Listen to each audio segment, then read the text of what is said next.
네, 안녕하세요. 오늘은 경제학사에 관련해서 수업을 한번 해보도록 하겠습니다. 그동안 제가 항상 이제 철학이나 신학에 관련된 부분만 했었는데, 최근에 안 그래도 여러분 저 일본과의 어떤 이제 갈등 관계 속에서 이제 경제 이슈도 굉장히 중요해진 만큼 사실 여러분 이제 경제학사의 흐름을 간략하게 한번 이제 머릿속으로 정리해 둘 수 있다라면 지금 시대의 흐름을 파악하거나 또 문제가 뭔지 혹은 또 이게 굉장히 역사적으로 어떻게 또 반복되어 왔는지 여러 가지 흐름들을 좀 파악해 볼 수 있기 때문에 여러분들에게 좀 더 도움이 되지 않을까 생각이 돼서 이제 제가 알고 있는 경제학적인 어떤 이제 잡다한 지식들을 좀 더 이제 머릿속에 한번 정리된 대로 의식의 흐름대로 한번 따라서 정리를 한번 해드리도록 하겠습니다.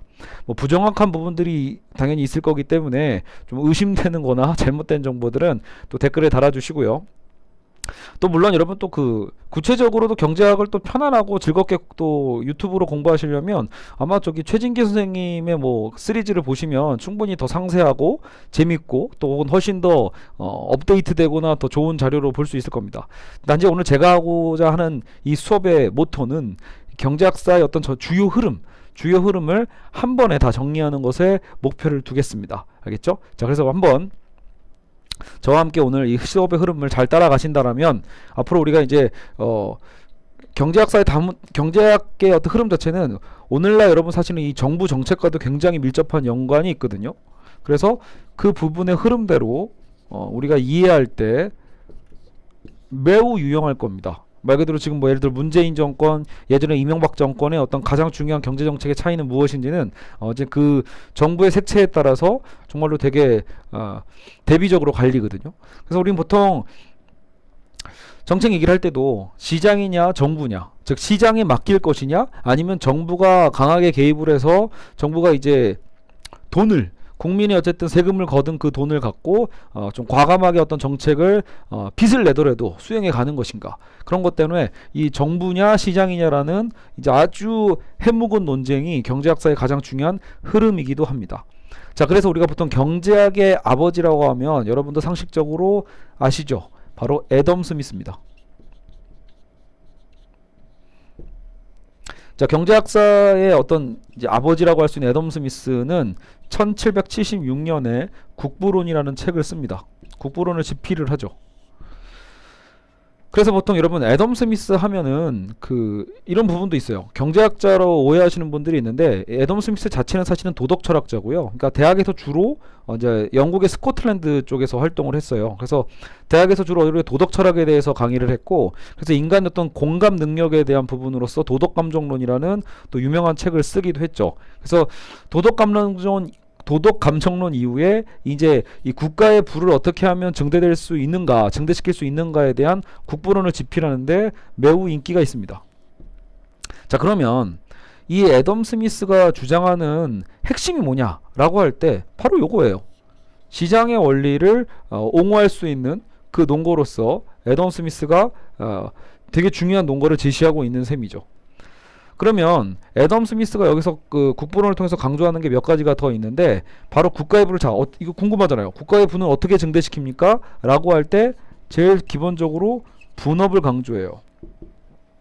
그러니까 일을 나눠서 하는 거죠. 이건 되게 상식적이란 말이에요. 같은 일도 나눠서 하면 훨씬 더 효율적이란 말이죠. 그러니까 우리가 보통 여기서도 책에서도 나왔던 것도 핀을 만드는 공정에서도 이거를 단순히 한 명이서 핀 하나를 다 만드는 방법보다는 오히려 정말 여러 명이서 공정대로 나눠가지고 생산을 하면 정말로 생산량이 어마어마하게 몇백 배 뛰어오른다 라고 얘기를 하거든요. 그러니까 이 분업의 어떤 마법적 효과에 대해서 얘기를 하고, 그러면서 또 중시하는 게 정부의 규제 완화죠. 분업과 규제 완화. 그리고 여러분 이 분업에 대한 거를 잘 이해하시면 오늘날 전 세계의 자유무역이 왜 확대됐는지에 대해서도 그 원리를 파악할 수 있습니다. 여러분 자유무역이라는 게 뭐예요? 말 그대로 자유롭게 서로 관세 매기지 않고 서로가 각 국가가 서로 상대적으로 잘하는 걸 갖고 나누는 거잖아요. 어떻게 보면 서로 무역을 하는 거죠. 주고받고. 근데 서로 잘하는 걸 한다. 그것도 뭐예요? 일종의 국가적 분업이죠. 그러니까 경제에 있어서 분업이라는 건 국가의 부를 증대시키는 것처럼 전 세계의 부를 증대시키는 방법에서도 자유무역도 일종의 분업인 거예요. 각자 잘하는 것을 좀 나눠서 하는 거죠. 일을요. 한 국가가 굳이 다 하려고 할 필요 없는 거. 그죠? 예전에 한때 여러분 한국이 바나나도 직접 그 수입 안 하고 생산하려고 했었거든요. 제주도에서. 그러니까 그 당시 바나나 무역을 우리가 한국도 자유무역하기 이전에 바나나 가격 엄청 비쌌던 거는 저처럼 이제 80년대 이전 분들이나 저랑 비슷한 세대 분들은 다 기억하실 겁니다. 바나나가 엄청 비쌌던 이유는 단순하죠. 자유무역이 되지 않았으니까. 즉 한국적 상황에서는 바나나를 생산하기가 당연히 어렵거든요. 그러니까 공급은 부족한데 수요는 상대적으로 높으니까 비쌀 수밖에 없죠. 근데 전 세계에서 자유무역을 해서 바나나가 넘쳐나는 나라에서 바나나를 싸게 들여올 수 있게 되는 길이 열리는 거니까 각자 잘하는 걸 하는 거죠. 그러니까 각 나라가 결국 분업을 하는 겁니다. 일종의 분업체계 시스템으로서 서로가 관세 없이 자유무역을 하게 된다면 모두의 부가 증진될 수 있을 거다라고 애덤 스미스는 생각을 했던 거죠. 그래서 우리가 애덤 스미스를 경제학의 아버지라고 하는 가장 큰 이유는 무엇보다도 이 시장의 원리에 있어서, 자유시장 경제에 있어서, 자, 우리는 그래서 시장이냐 정부냐라고 할 때 이 시장 경제론을 무엇보다 옹호하는 논거로서 이걸 보통 우리가 주류 경제학이라고 해요. 주류 경제학과 고전학파 경제학 이렇게 얘기를 하거든요. 여러분 오늘 학자가 몇 명이 나오든 간에 요것만 기억하세요. 기본적으로 이 시장의 원리를 주장하는 입장은 이제 애덤 스미스를 기점으로 삼아서 시장 경제를 중시하면서, 그러니까 이게 자유시장 경제라고 우리가 보통 표현하잖아요. 그리고 그것을 보통 주류 경제학 혹은 고전학파 경제학 이렇게 얘기를 합니다. 한편 이 정부 쪽을 주장하는 입장은 케인즈만 기억해 두세요. 케인즈 학파. 알겠죠? 그래서 이 케인즈라는 경제학자의 사상을 바탕으로 해서 정부의 강력한 정부론이 어떻게 이제 우리가 이제 정부 정책으로 연결이 되는지를 우리는 확인해 볼 수 있을 겁니다. 그래서 오늘 두 가지 이 관점으로 쭉 살펴볼 거예요. 그러니까 지금 우리 애덤 스미스를 다루고 있죠. 그래서 애덤 스미스는 이거 여러분 시대성을 좀 봐도 되는 게, 애덤 스미스가 이때 그럼 이렇게 자유무역을 얘기하고 규제 완화를 외치고, 그건 결국은 정부에 대해서 무언가 좀 정부가 자꾸 보호무역 하지 말고 관세 때리지 말고 오히려 자유무역을 할 때 정말 국민 전체가 이득을 얻을 수 있다라고 주장을 했던 거란 말이에요. 그럼 이 당시 국가 분위기는 어땠냐라고 할 때 항상 여러분 좀 시대성에서 볼 필요가 있어요. 제가 이제 일종에 보면 결론부터 얘기하는 거라면, 여러분 그 자유시장 경제론, 예를 들어 고전학파 경제학을 공부를 하든 정부론 케인즈 학파를 공부를 하던 간에 어느 한쪽 계열에서 사실 본인의 어떤 색채를 정해놓고 이제 절대적으로 이제 자신의 입장을 주장하는 경우가 있는데, 현실에서는 사실상 그 시대성을 보는 게 저는 맞다고 봅니다. 그 시대적 상황에서는 애덤 스미스의 국부론처럼 애덤 스미스가 얘기했던 분업과 자유무역을 얘기하는 것이 시대적으로 맞았다고 보거든요. 왜냐하면 그 시대는요, 왕이 여전히 존재하던 시대잖아요. 그래서 왕과 거대 상인들이 오히려 독점적 수익을 결탁해가지고 일종의 카르텔을 형성하는 거죠. 그래서 왕과 일부의 어떤 세력만이 엄청난 혜택을 누리는 방식이었고, 국민 모두는 오히려 손해를 보고 있던 시대였다는 거예요. 그러니까 이때는 오히려 국민 모두를 위한 보호무역이 아니라 일부 세력을 위한 보호무역이었다. 그렇기 때문에 그 부분을 해체하기 위해서 당시에 자유무역을 외쳤다라는 건 매우 타당성이 좋습니다. 좋은 일이라는 거예요. 타당성이 있는 주장이라는 거죠. 그래서 분업과 자유무역 규제 완화에 대한 얘기를 통해서 시장경제의 가장 기본적인 모토를 잡아가기 시작한 게 애덤 스미스입니다. 자, 그게 몇 년도죠? 1776년이었어요. 요때 여러분 이제 이게 언제까지 간다? 1929년까지 간다고 보시면 돼요. 그러니까 이 흐름이, 그러니까 이건 고전학파 주류경제학의 흐름이 이제 자유무역이 실제로 발전해 갔던 시대라고 보시면 되고요. 언제까지? 그게 1929년까지 흘러간다라고 보시면 됩니다. 물론 이 사이에 애덤 스미스는 아까도 얘기했지만 전문 경제학자가 아니잖아요. 그냥 원류인 것 뿐이죠. 원조 이렇게. 근데 애덤 스미스의 이 경제 이론을 바탕으로 나중에 뭐 데이빗 리카드로도 나오고 멜서스도 나오고, 그리고 나중에 보면 이제 그 신고전학파라고 해요. 이 고전학파 경제학 계열에서 이제 뭐 왈라스나 제본스 이런 사람들이 나와가지고 결국 한계 효용에 대한 개념도 얘기를 하는데, 다 넘어가겠습니다. 여러분 지금 저는 지금 뭐 경제학을 공부하시는 분들한테 뭐 이렇게 도움을 주기 위한 게 아니라, 제가 경제학을 공부하는 분들보다 지식이 부족한 것도 있고 괜히 세부적인 걸로 들어가 봤자 골치만 아프기 때문에 흐름을 알려드리는 거예요. 흐름을. 알겠죠? 일단 뭐 어떤 그 고전학파가 어떻게 좀 주류가 발전했는지에 대한 과정까지는 살펴드릴 필요가 없고, 결국은 어느 쪽 자유시장 경제가 그렇게 강화되고 있었다라는 거죠. 또 시대적으로 여러분 1800년도 넘어가면 19세기잖아요. 그러니까 곧 식민주의 국가, 그죠? 식민 사회도 좀 더 강화되고 제국주의가 막 세계적으로 펼쳐지던 시대였기 때문에 결국은 전 세계가 지금은 어떻게 보면 이제 이 경제 발전의 혈안이 돼서 모두가 이제 어쨌든 이 무역적인 관계가 점점 좀 활발해지던 시대이기도 했다라는 거죠. 그래서 그것이 나중에 이 고전학파 경제학이 신고전학파로 좀 이름을 바꾸고, 그리고 이제 경제학의 일종의 좀 뭐 교과서적인 또 애덤 스미스 이후에 우리가 또 기억해야 될 이름이 있다면 뭐 알프레드 마셜 정도인데, 근데 알프레드 마셜의 어쨌든 이 고전학파 경제학의 특징 중에 또 하나가 뭐냐면 이 자유무역을 강조하고 분업을 추구하고 뭐 하는 거 다 똑같습니다. 근데 거기에 이제 이러는 것도 있어요. 일단 공급학파라고도 얘기하는데, 경제학에 있어서 여러분 공급과 수요와 공급이 굉장히 중요하다는 것은 들어보셨을 거예요.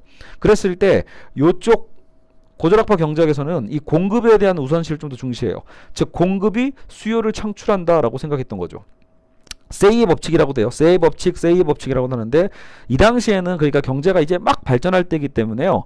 그러니까 말 그대로 수요가 많고 공급이 좀 부족했을 거 아니에요. 그러니까 만드는 족족 팔려가는 방식들이 있었을 거예요. 그래서 공급이 생기면 수요는 공급을 따라간다라고 봤던 거예요. 공급은 만드는 데 우리가 계속해서 생산을 해낸다라면 수요는 거기에 맞춰가지고 올라갈 거다라고 봤던 일종의 좀 낙관적인 측면이 있어요. 그래서 여러분 보통 이 시장경제 그전 고전학파 경제학에 있어서 가장 중요한 특징 중에 하나는, 애덤 스미스에서 아까 제가 중요한 얘기를 하나 빼먹었잖아요. 그 얘기를 왜 안 하나 했었을 거예요. 보이지 않는 손. 사실 이제 국보론에서는 보이지 않는 손이 단 한 번 등장한다고 합니다. 1000페이지가 넘는 책인데, 어쨌든 결국은 애덤 스미스가 그렇게 소비되는 건 맞거든요. 그러니까 자유시장 경제의 원리상 수요의 공급이 굉장히 탄력적이라고 표현을 해요.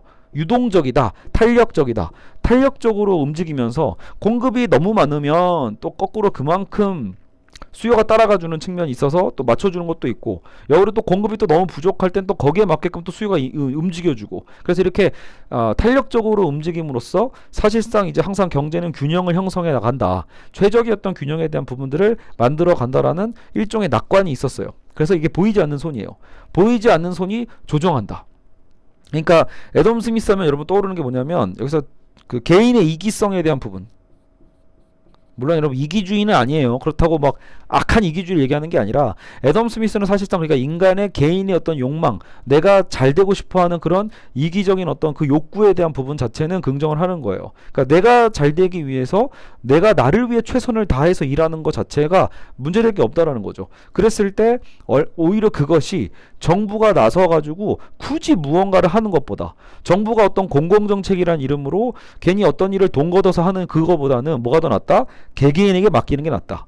그래서 제가 아까 말씀드린 거예요. 그래서 당시에 이 왕과 어떤 거대 상인들의 결탁적인 어떤 그 중상주의 시대에 대한 비판을 하면서 자유무역으로 맡기자, 자유경제시장으로 맡기자라는 얘기를 애덤 스미스가 그래서 하는 거예요. 각자가 잘하니까 각자에게 최선을 다해서 모두가 자기 이익을 추구하는 각자의 자리에서의 최선의 노력들은 시장이 적재적소에 수요와 공급의 원리에 보이지 않는 손이 움직임으로써 맞춰간다라고 보는 거죠. 그게 이제 자율적인 조정이고 자가 조정이에요. 자생적 질서, 자가 조정, 뭐 이런 여러 가지 용어로 쓰이고 있는데, 결국 그 보이지 않는 손의 역할이라고 볼 수 있겠죠. 그러니까 그것만 기억하시면 됩니다, 여러분. 다시 한번 정리해 보는 거죠. 고전학파 경제학은 결국은 뭐다? 시장의 원리에 맡긴다. 대체 시장이 뭐길래? 수요와 공급의 원칙에 맡긴다. 대체 수요 공급이 어떻게 움직일래? 보이지 않는 손이 그것을 조정한다. 물론 이 보이지 않는 손이 그럼 대체 뭐냐, 신이냐 뭐냐 이렇게 얘기할 수도 있겠지만, 나중에 이제 고전학파 경제학에서는 이게 일종의 가격의 어떤 마법거죠. 가격 메커니즘이라고 보시는 분들도 있어요. 그래서 사실 그런 놀라운 부분이 있긴 있습니다. 여러분 경제학은 실제로 공부하시다 보면 실제로 그런 자가 조정의 어떤 부분들을 확인해 볼 수 있거든요. 인간의 개개인의 어떤 욕구들이 이제 모여서 어떤 거대한 시장 안에서도 조정하는 효과들이 좀 보여지는 부분이 있거든요. 그러니까 이 각각 그 경제인의 자기 이익 추구, 자기 개인의 이익을 추구하는 그 행동에 대해서 애덤 스미스는 어떻게 보면 동력을 준 거예요. 더 열심히 일할 수 있는, 그렇죠? 그러니까 뭐 프로테스탄트의 어떤 이 기독교적인 어떤 윤리 자체도 사실은 이런 경제학적 동력에 큰 영향을 준 것도 맞지만, 애덤 스미스의 국보론에서도 각 개개인의 어떤 이기성에 대한 것을 옹호할 수 있는 논거, 철학적 논거를 주었다는 점에서 의미가 있죠. 그래도 아까 제가 말씀드렸지만 이기주의라고 보시면 안 돼요. 좀 달라요. 알겠죠? 그러니까 즉 나중에 근데 문제는 애덤 스미스가 이제 나중에 너무 이제 어떤 부정적 방향으로 소비될 때는 심지어 우리가 보통 인간의 악함과 이기주의에 대한 부분조차도 애덤 스미스 이름을 팔아가지고 자유시장 경제의 어떤 그 폭주의 논거로 쓸 때가 있거든요. 근데 그런 부분들은 사실 애덤 스미스가 오역됐다고 볼 수 있는 거죠. 혹은 오해된 거라고 볼 수 있습니다. 그래서 개인의 자유라고 차라리 좋게 생각해 주셨으면 좋겠어요. 결국 여기는 개개인의 어떤 자유에 대한 가치를 매우 중시하는 입장이다. 알겠죠? 개개인의 자유를 매우 중시하는 만큼 그 흐름 속에서 그게 1929년까지 열심히 발전하고 달려가게 됩니다. 됐죠? 다만 자 1929년 이제 세계사적으로 중요한 사건이 있죠. 바로 세계 대공황이 터집니다. 자, 세계 대공황이 이제 미국에서 터지게 되는데 세계 대공황이 미국 발로에서도 쭉쭉쭉 커지게 돼요. 전 세계적으로 영향을 미치게 돼요. 이제 경제가 너무 또 커지다 보니까 오히려 이 세이 법칙이 무너지기 시작하는 거예요. 공급이 수요를 창출할 줄 알았는데 공급이 수요를 창출하기는커녕 공급이 남아돌면서 불경기에 빠지게 되는 거죠. 여러분 공급이 많으면 어떻게 돼요? 공장에 물건이 남아돈다는 얘기죠. 공장에 물건이 남아돌면 이제 소비 여력이 떨어졌다는 얘기예요. 소비 여력이 떨어지니까 결국 물건이 안 팔리고 물건이 안 팔리면 어떻게 되죠? 노동자를 쉬게 해야 되죠. 노동자를 더 월급을 줄 수가 없잖아요. 그러니까 공장 문을 닫게 되고 노동자가 실업을 하게 되고 노동자가 실업을 하면 또 어떻게 되죠? 실업자가 됐으니 또 물건을 못 사게 되는 악순환이 생기죠. 그래서 그 실업자가 물건을 또 못 사고 또 다른 기업이 망하고 또 실업자가 양상되는 악순환이 발생을 하는 거예요. 공급이 수요를 창출하는 게 아니라 오히려 이제는 수요가 중요해진다는 걸 알 수 있죠. 공급보다 수요에 대한 것이 더 중요하다. 그러니까 수요를 창출시켜야 된다라는 주장이 나올 법한 시대가 온 거예요. 어쨌든 이 세계 대공황의 이런 위기 속에서 그동안 주류 경제학이라고 불렸던 이 시장 경제 이론이 드디어 위기에 빠지게 되는 거예요. 이렇게 큰 공황이 오기 전까지는 정말로 나름 자가 조정을 했던 거거든요. 약간 시장이 과열됐을 때 이 시장의 어떤 수요와 공급의 조정에 의해서 다시 좀 차가워지고 식고 근데 너무 또 침체가 됐을 때는 또 다시 역시 어느 정도 좀 과열이 돼서 균형을 맞춰가는 방식의 시장 이론을 갖고 있었다라면 세계 대공황은 그게 안 통하더라. 통하지 않고 물론 장기적으로 봤을 때 여기서 보기에는 야 그래도 장기적으로 좀 기다려봐라. 기다려보면 나중에 결국 시장이 정상화 될 거니까 괜히 정부가 나대지 마라 이런 얘기를 할 수 있다라는 거죠. 근데 거기에 대해서 반기를 든 사람이 바로 존 메이나드 케인즈라고 하나요? 그래서 이 케인즈가 등장을 해서 드디어 활약을 하던 시대가 바로 이 대공황 시대입니다. 여기서 이제 케인즈가 나타나서 했던 얘기가 그 유명한 얘기가 유효 수요 이론입니다. 자, 여러분 아직까지 어렵지 않죠? 그러니까 유효 수요 뭐예요? 물건을 사게 하자라는 거야. 쉽게 얘기해서. 지금 정작 너무 불황이 심해서 물건 자체를 사고자 하는 욕구가 떨어져 있고 욕구만 문제가 아니라 돈이 없으니까 그러니까 정말로 살 수 있는 돈을 줘야 되는 거 아니냐. 돈을 대중에게 쥐어줘야죠. 돈을 국민에게 쥐어주고 나서 어떤 수요를 발생시켜야 공장이 다시 돌아갈 거 아니에요. 그렇죠? 그래서 그 부분이 여러분 최근에 어떤 정권 닮았어요? 지금 문재인 정권이 실제로 어때요? 소득 주도 성장하고 있죠. 소득 주도 성장이 바로 이 케인즈주의와 비슷하죠. 그러니까요. 그러니까 그동안의 한국의 경제정책이 어땠냐면 사실 이런 부분이 없지 않아 있어요. 그러니까 MB 정권이나 박근혜 정권은 이제 보수주의 정권이니까 보수주의 정권은 경제적 스타일도 자유시장 경제 흐름으로 가거든요. 그러니까 자유시장 경제를 추구하는 현재 이 보수정당에서는 경제정책도 당연히 애덤 스미스적으로 좀 시장 경제 원리에 맡기려고 하고 정부의 지나친 규제 같은 것 혹은 공기업에 대한 부분들을 민영화시키려고 한다거나 규제를 완화시키는 어떤 흐름들이 강해요. 보이지 않는 손에 맡기는 거죠. 근데 이제 한국적 시장 경제는 좀 다른 부분은 있어요. 정말로 자유에 맡겼냐라고 하면 그렇진 않아요. 한국의 경제 정책은 오늘 우리가 배우는 이 시장과 정부론에 대해서 똑같이 따라간다기보다는 둘 다 정부가 좀 강해요. 그 정부 자체가 어떤 시장 경제에 대한 철학을 갖고 있는가 그 차이가 있을 뿐이지 결국 그것을 주도하는 것도 역시 정부다. 그러니까 시장 경제 스타일로 가더라도요. 그건 우리는 또 관주도로 가요. 정부 주도로서 오히려 정부가 더 으쌰으쌰 나서서 시장을 더 자극하는 방식을 좀 쓰는데 문제는 거기서 한국은 특히 재벌 중심으로 좀 키워준다라는 특징이 있죠. 이 부분은 나중에 좀 다시 생각해 볼 부분인데 원래 주류 경제학에서도요 이 독점적 체제에 대해서 매우 비판하거든요. 독과점 체제는 그냥 시장 경제학의 그냥 그 공공의 적이에요. 그러니까 독과점을 교과서적으로 인정하지는 않습니다. 근데 다만 현실 정치 가 접목됨으로써 한국 사회에서는 분명히 한국 사회의 주류 경제학의 흐름은 솔직히 이들이 정말 원하는 완전 경쟁 시장이라고 완전히 자유롭고 완전히 대등한 경쟁, 치열한 경쟁을 벌이는 어떤 그런 경제 시장이 아니라 한국적인 주류 경제는 오히려 주로 정부가 나서서 트리클 다운 효과라고 하죠. 먼저 성장하고 선성장을 하기 위해서는 근데 재벌이라는 그릇이 필요한 거예요. 그래서 재벌 기업이라는 그릇을 먼저 세워놓고 거기다 물을 막 부어줘요. 알겠죠? 다른 데는 막 가뭄 쫙쫙 갈라지고 있어도 일단 재벌 그릇에다가 물을 먼저 부어준 다음에 얘네의 돈이 팍 화산처럼 넘치고 나면 그 물이 드디어 이 말라 비틀어진 어떤 논밭을 적시게 되는 거겠죠. 그런 방식으로서 한국 경제는 발전해 온 거예요. 어떻게 보면 재벌 중심으로서 다시 관 주도로 끌고 온 거는 맞긴 맞습니다. 그래서 우리나라는 경제학의 흐름을 딱 적용하는데 막 깔끔하지는 않아요. 그냥 케인즈주의였냐, 뭐 이 시장 경제 애덤 스미스 쪽이었냐라고 봤을 때 애매한 부분들도 있습니다. 시장 경제론을 추구하면서도 정작 정부가 그것을 으쌰으쌰 끌어간다는 점에서 좀 다르다. 한국은 이래저래 정부가 강하다. 이렇게 생각하시면 될 것 같습니다. 여하튼 지금 근데 최소한 문재인 정권에서 보여주고 싶은 거는 바로 이런 케인즈주의적 측면이 있다라는 거예요. 야, 이제는 해봤더니 안 되지 않냐. 계속해서 우리가 이제 부자들 중심으로 재벌들 중심으로 먼저 키워줘주고 그러면 그 돈을 번 대기업들이 다시 사회적으로 환원을 시켜야 되죠. 환원이 여러분 그냥 거저 주자는 얘기가 아니라 투자하라는 얘기예요. 투자. 돈을 많이 번 만큼 사회적으로 환원한다는 얘기는 기업에 있어서는 적극적으로 투자를 하는 거예요. 즉 고용을 창출하는 거죠. 하지만 그런 걸 안 했던 거죠. 우리나라 경제사를 보면 실제로 그런 지표들이 많이 보입니다. 그래서 대기업들은 이런 불경기 속에서 더 돈을 꺼내기를 불안해하고 오히려 그 남은 잉여 자본으로 오히려 이제 새로운 것 R&D를 물론 투자도 하지만 부동산 같은 투기도 많이 합니다. 오히려요. 대기업들도 부동산에 많이 관여돼 있죠.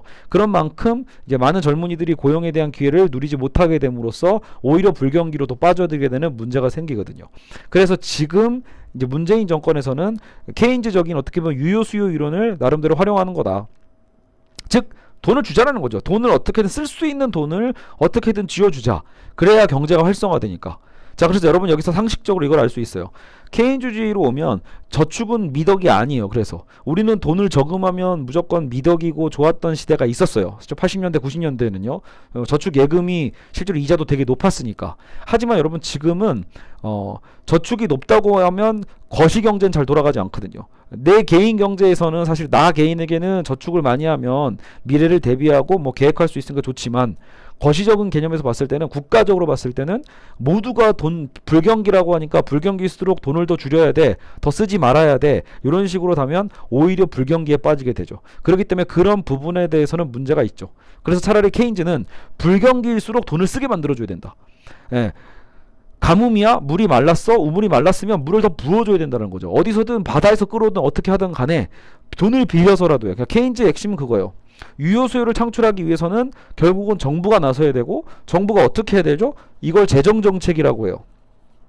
정부가 돈을 푸는 거. 예. 그 보통은 우리나라도 자유한국당이나 이쪽 보수경제학에서 이제 비판할 때 이걸 줄푸세라고 하잖아요. 어쨌든 막 너무 퍼주는 개념처럼 얘기를 하는데 실제로 케인즈가 얘기하는 건 그런 부분이에요. 불경기 때는 돈을 빌려서라도 적자가 되더라도 그죠? 그러니까 국가 부채는 고민하지 말고 일단 쓰라라는 거예요. 안 그래도 여러분 최근에 우리 추경 예산 편성하는 데 있어서도 항상 어때요? 보수 정권은 적자를 싫어하죠. 우리 뭔가 정부가 적자가 많고 채무액이 많으면 그래서 문제가 되게 많다라고 평가를 하고 정작 이제 케인즈 학파에서는 뭐라고 하냐면 이건 중요하지 않다. 나중에 경기가 또 호황이 올 때가 있기 때문에 경기가 호황 때 갚으면 된다라는 거예요. 경기 불황 때는 일단 사람부터 살려야 될 거 아니에요. 그러니까 지금 대공황이 그런 시점이었던 거예요.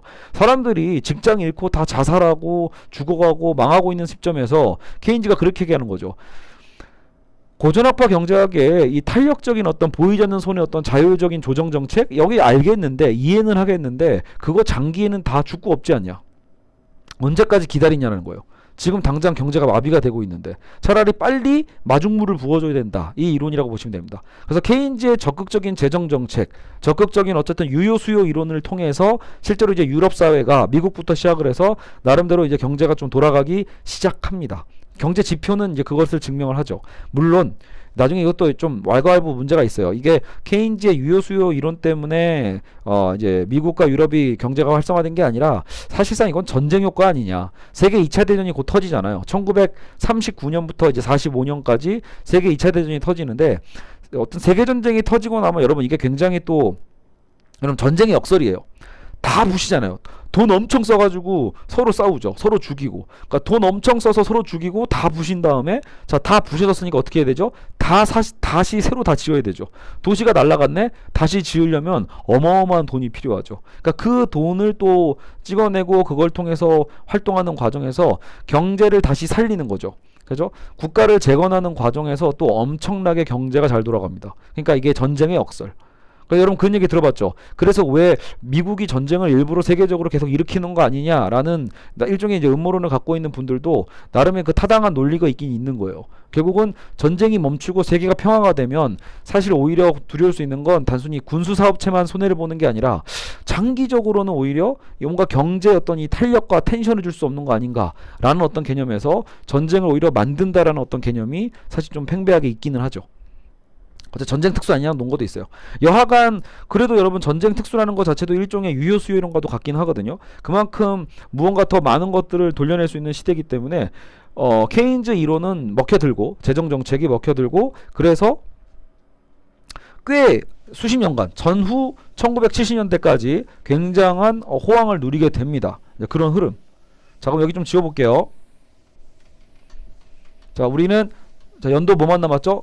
1776년에 주류경제학이 시작됐다가 1929년까지 갔다가 위기를 맞고 1929년에서 우리는 1973년 정도까지 갈 거예요. 요때까지는 그러면 케인즈의 시대다. 케인즈 학파. 케인즈의 유효 수요이론이 먹혀들었다. 재정정책이 먹혀들었다. 이렇게 보시면 되겠습니다. 참고로 이런 개념이 있어요. 멀티플라이어 이펙트라고 하죠. 승수효과라고 하는데 여러분 그 국가가 예를 들어 돈을 자, 우리가 지금 경기가 불황해요. 그래서 경기가 불황해서 우리 정부가 한 예를 들어 1조를 지금 이제 시장에 풀었다라고 봅시다. 정부가 1조라는 돈을 추경 편성을 해가지고 정말로 시장에 돈을 뿌렸다고 생각해보세요. 뭐 진짜로 뿌리든 아니면 우리한테 뭐예요? 그냥 통장에다 입금을 해주든 간에 아니면 청년 수당이 됐던 간에 어떤 방식으로든 정부가 돈을 시장에다가 풀 수 있어요. 자, 정부가 돈을 시장에다 1조를 풀었을 때 자, 그럼 여러분 상식적으로 정부가 1조를 풀었으니까 시장에서는 딱 1조 원의 돈이 돌고 다시 막 되돌아올 것 같죠. 근데 경제는 그렇지 않아요. 경제라는 건 몇 바퀴 도는가가 중요해요. 돈이 계속 순환을 하는 만큼 돈이 움직이는 곳마다 결국은 뭘 생산해야죠? 일종의 이제 우리가 경제학적 효용이라고 할까요? 그러니까 예를 들어 자, 은행에서 1억 원을 찍어내가지고 1억 원을 이제 국가가 찍었습니다. 그 1억 원을 은행에 돌렸고 은행이 1억 원을 저한테 대출해줬어요. 제가 그 1억 원만큼의 뭐 집을 산다거나 뭐 어떤 제품을 사가지고 결국 1억 원어치 효용을 누렸죠. 그러면 제가 쓴 그 1억 어디 갔어요? 누군가에게 지불됐죠. 그 1억 원을 받으신 분은 또 그만큼의 또 어떤 소비를 하겠죠. 그러면 경제에서 풀린 돈은 1억 원이지만 이 소비 성향이 크면 클수록 경제 효과는 오히려 더 커지게 되는 거예요. 몇 배로 뻥튀기가 됩니다. 그런 걸 승수효과라고 해요. 계산하는 방법도 있는데 그거는 역시 킵하겠습니다. 스킵할게요. 중요한 게 아니니까요. 그러니까 중요한 건 이것만 이해하시면 돼요. 케인즈는 경제학의 거시경제 흐름에서 봤을 때 돈을 국가가 1조 푼다고 해서 딱 1조만큼의 1대1 대응으로 경제 효과가 일어나면 그거는 주고받기잖아요. 그냥. 그죠? 그러면 경제효과가 별로 없거든요. 그게 아니라 보통 인간의 성향이 내가 100만 원을 벌면 100만 원 중에 일부만 저금하고 나머지 대부분은 소비를 하잖아요. 그렇죠? 저축액이 적고 소비량이 많을수록 그만큼 유리해진다라는 거예요. 그러니까 그만큼 뭐예요? 경제 활성화 효과가 매우 커진다라는 거죠.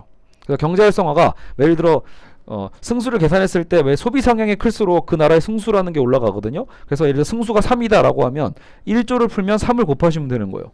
그 나라의 소비 성향에 대한 걸 계산해서 승수를 찾았는데 그게 3 정도다라는 것을 그